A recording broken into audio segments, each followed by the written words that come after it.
Ahoj, som Adrián z Akadémie dobrých inštalácií a toto video vzniklo v spolupráci s firmou Kontakt Simon. Dnes vám ukážem, ako namontovať kontrolér Simon Go. Ak sa chcete dozvedieť viac o tejto sérii ovládanej na diaľku, navštívte kontakt.simon.com.pel. Funkcii ovládania inými zariadeniami prepojíš medzi sebou iné ovládače a získaš možnosť kontroly z viacerých miest. Nakonfiguruj až 30 akcií, ktoré ti umožnia spravovať osvetlenie a rolety v tvojom dome bez nutnosti vedenia ďalších káblov. Tento kontrolér umožňuje ovládanie klasicky, hlasovo alebo cez bezplatnú aplikáciu Simon Go. Tento ovládač je napájaný napätím 230 V. A teraz vám ukážem, ako ho pripojiť. Pripojenie takého kontroléra je veľmi jednoduché. Musíme tu odstrániť tieto klávesy. Na pripojenie máme iba dva vodiče, pretože máme iba dve svorky. Svorka s označením L, tu pripojíme fázový vodič, a svorka s označením N, neutrálny vodič. A takto tiež pripojím naše napájanie. Čiže do spojovacej krabice prichádza len napájací kábel a nič viac sem už neprichádza, pretože tento kontrolér ovláda iné ovládače cez sieť Wi-Fi. No a teraz ho stačí len namontovať. Po priskrutkovaní samozrejme medzi tým ho musíme vyrovnať. Nasadzujem RAM. Nasadzujeme tieto klávesy, celú elektroniku. Klikneme, teraz dodáme napätie a kontrolér sa nám spustil. Teraz je potrebné stiahnuť aplikáciu Simon Go z obchodu Play alebo App Store a nakonfigurovať ju. Po nainštalovaní aplikácie a vytvorení účtu prechádzame do záložky a vypíname mobilné dáta. Potom prechádzame do siete Wi-Fi a nájdeme náš kontrolér Simon Go Control, kliknem naň, aby som sa s ním pripojil. A teraz sa vraciam späť do aplikácie Simon Go. A v tomto momente už mám jednorazový prístup k ovládaču. Avšak v tomto momente žiadne iné zariadenie nie je s týmto ovládačom prepojené, takže zatiaľ nemôžem ničím ovládať. Teraz musím pridať zariadenie do účtu. V súvislosti s tým kliknem na pridať zariadenie. Zobrazí sa mi takáto správa, teraz musím nájsť svoju sieť Wi-Fi, zadať heslo a v tomto momente sa zariadenie spája s mojím routerom. Vďaka tomu budem môcť ovládať kontrolér na diaľku, ako aj priradiť mu rôzne akcie. Keď už máme všetky zariadenia pridané do mojej lokálnej siete, kliknem na kontrolu, prejdem do jej nastavení a tu musím nakonfigurovať akcie.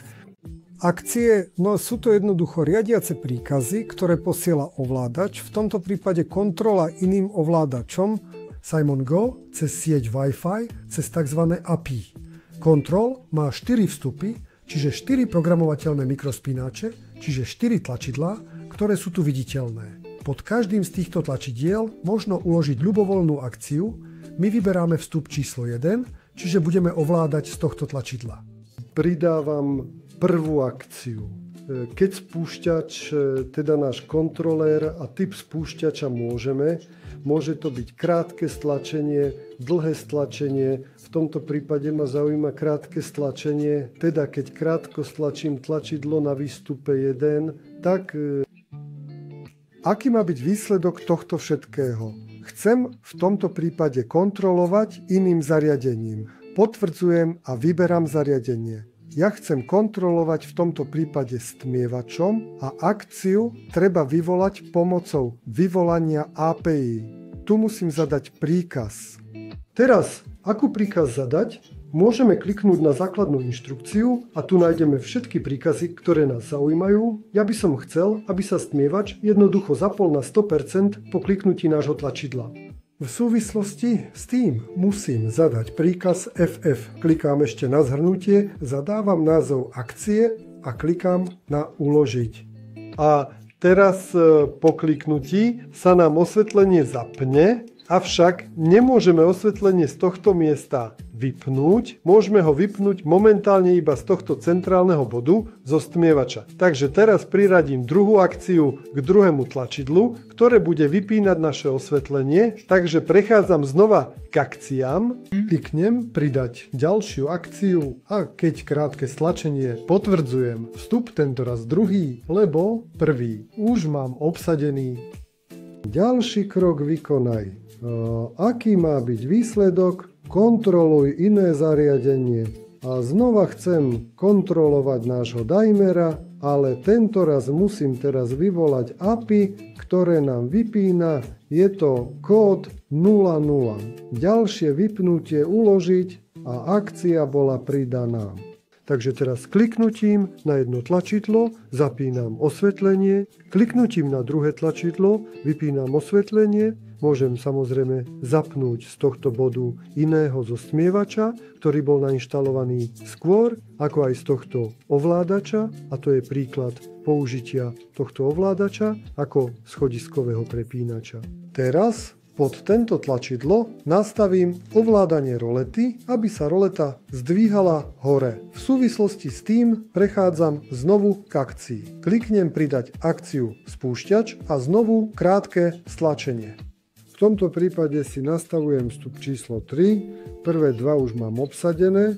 Ďalší krok ďalej vykonaj. Aký má byť výsledok? Kontrolovať iné zariadenia. Schvaľujem, vyberám zariadenie. Je to ovládač rolety a musím zadať príkaz API. A teraz, aby sa roleta otvorila a bolo ju možné kedykoľvek zastaviť, musím zadať príkaz U. To je na otvorenie a písmeno S hovorí o tom, že môžem zastaviť roletu na ľubovoľnom mieste. Ďalej, roleta hore. Opis akcie ukladám. A teraz, keď kliknem toto tlačidlo, roleta mi ide hore, čo vidno v aplikácii a môžem ešte raz stlačiť, takže sa zastaví. V aplikácii po rozvinutí záložky Kontroluj iné zariadenia máme možnosť vidieť nastavené akcie. Môžeme ich upravovať alebo aj odstrániť. A takto môžeme priradiť rôzne akcie k danému vstupu, čiže k príslušnému tlačidlu.